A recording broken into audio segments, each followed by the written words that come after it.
Hello, Intro to Lit students. I am glad that you are joining me here for this recording. Bad weather is keeping us apart, but I don't want you to stop learning. So let's take a look at this short lecture. Today we're going to discuss the writing project, which is due on February 22nd, and the extra credit assignment, which is due this Friday. We're going to finish discussing O'Connor, begin discussing T.S. Eliot, and take a quick look at Gertrude Stein. At the end of this recording, I'm going to ask you to take Quiz 6, which is located in Blackboard. Okay, so let's take a look at the Project 1 assignment in Blackboard. Pause the video and look at the document in the Week 4 folder. I hope that you noticed that the deadline for this project is Friday, February 22nd. That's not this Friday, but next. It's worth 30 points. And you have a choice of writing an analytical essay, a forgery, or you and a classmate can create a podcast. The rest of the assignment sheet will have the specifics. In addition, your extra credit assignment is due this week. It's due this Friday. You have a choice of watching a whole bunch of different movies that are related to the literature that we're reading in this class, and then writing a review in which you answer these 3 questions. What happened? What are some things in the movie that we talked about in class? And did seeing this movie make you want to learn more about the author or less? Okay, now we're going to have a quick review of the modernists. I'm going to show you some of the quotes by the modernists that we've studied so far. And on a piece of paper, I want you to write down the names of the authors in the order of the quotes. I'm going to ask you to list those names in today's first quiz question. Who wrote "All life is just a progression toward and then a recession from one phrase, I love you"? Which one of these authors said that? Who said "the past is never dead, it's not even past"? Who said "the truth does not change according to our ability to stomach it"? This is sort of a trick question because I haven't given you this yet. I forgot to mention it in class last week. But who do you think, who's left over of the 5 authors who might have said, "There is something about poverty that smells like death"? Her story is about people living in poverty. And finally, if a writer omits something because he does not know it, then there's a hole in the story. A clue is this writer had a belief that writers should omit many important things in the story, not because they don't know it, but because it'll make the reader work harder at understanding what isn't there. Okay, do you have 5 names written in the correct order down? That's good. Let's move on. Last time we started talking about Flannery O'Connor. I like this picture because it has one of her famous pet peacocks in it. In addition, the last many years of her life, she lived with crutches because of an illness that she had. She is the one who said the truth does not change according to our ability to stomach it. And many people find her stories, in fact, difficult to stomach. These are the things I want you to remember about Flannery O'Connor, that she's a modernist, and modernist stories don't end well for the main characters. In addition, the type of modernist that she is a Southern Gothic, where they have dark, lurid details and often have death in the story. Her names, Flannery O'Connor's names of her characters, are often references, sometimes obscure references, to important people. For example, one of the characters in this story, his name is John Wesley. I happen to know that John Wesley is the founder of the Methodist Church, and that gives readers some context for why his name is in there. for a deeper analysis, if you were going to take a long time to analyze this story, that would be one way to look at it. She's known as including both revulsion and revelation in her stories. People feel both nauseated and uplifted. Two very different emotions, difficult to accomplish in the same piece. And her stories are often considered moral puzzles. She gives you the pieces, but she wants you to put the puzzle together yourself. So I have 3 questions for you that we left with last week. One is, why would she have a whole story full of unlikable characters? There's not a single character in this story that people like. Why would she choose to do that? The second question is, the title of the story is A Good Man is Hard to Find. So why? Why is a good man hard to find? There isn't a single good man in the story. So why did she choose to do that? I'd like to see you speculate as to what you think the answer to that question is. And then, how many people do things that they know are wrong?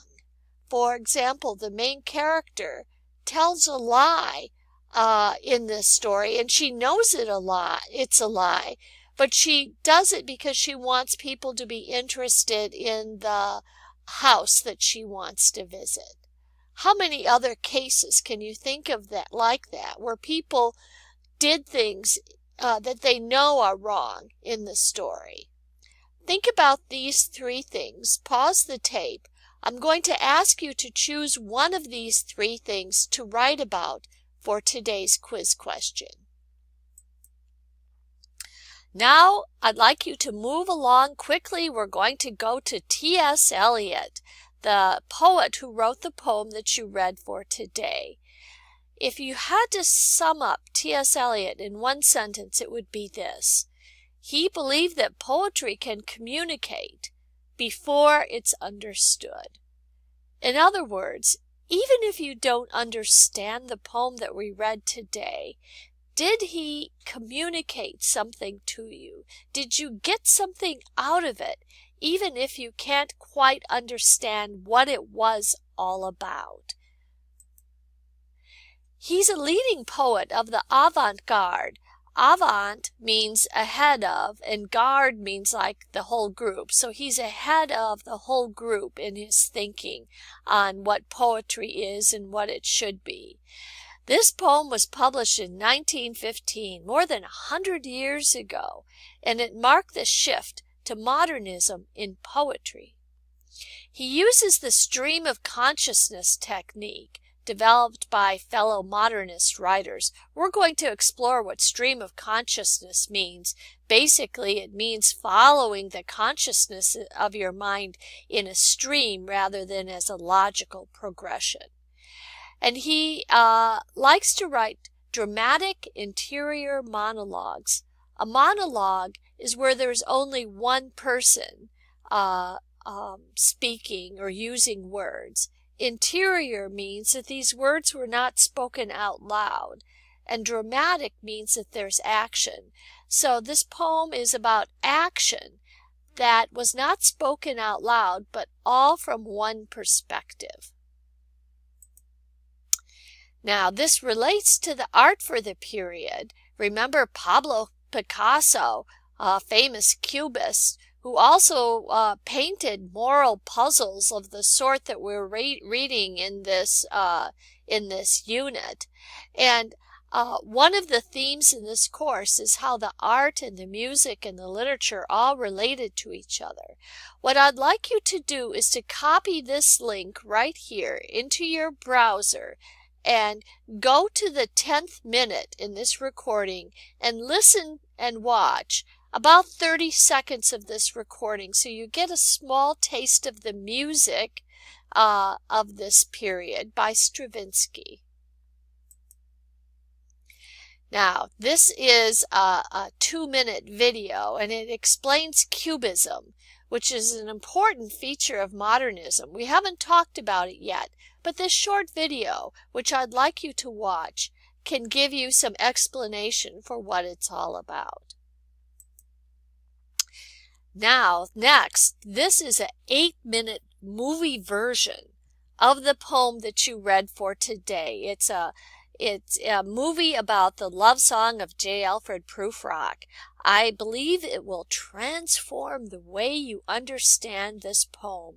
So please stop this recording now, copy the link and put it in your browser, and please watch the 8-minute movie version of the poem. I want you to understand that not everybody who wrote poetry when T.S. Eliot was writing wrote like him. In fact, he was new. Here is a brief bit that says that the magazine, the poetry magazine that published the poem that you read for today, at the same time was publishing other more traditional poems like this one. O leaves that find no voice in the white silence of the snows, to bid the crimson woods rejoice or wake the wonder of the rose. Other readers were reading things like this at the same time that other readers were reading the love song of J. Alfred Prufrock. You can see what a huge difference there was in traditional versus modernist poetry. So was T.S. Eliot a hipster? Many believe he was. If you're interested, this link is optional. You're not required to read this, but I think that you might find it very interesting. So stream of consciousness is a technique that many modernists used, including Virginia Woolf, who you'll be reading next. Some have described stream of consciousness as being like a microphone in the mind or a soul in action.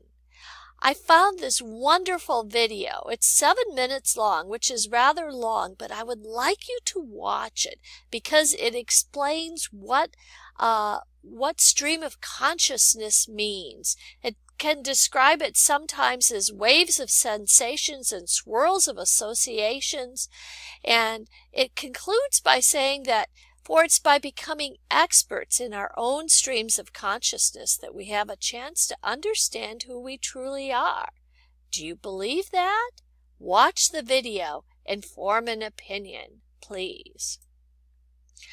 In class on Thursday, we're going to look at Gertrude Stein, who rejected the linear, time-oriented way of writing and instead has a spatial, process-oriented, specifically 20th century way of writing poetry. We'll look at that in class when we get together on Thursday. Remember that I also would like you to read a 3.5-page essay about the novel To the Lighthouse. And then I'd like you to read the first chapter of To the Lighthouse. It's about 8.5 pages. So add it all together, you're looking at about 12 pages of reading. And I have to tell you, it's not easy reading. They're both in your readings folder. I believe I've saved the best for last. I love this assignment that I've given you, and I hope that you will too. Now I would like you to open the Quiz 6 question in Blackboard and go ahead and take the quiz for today. Thank you all very much for joining me.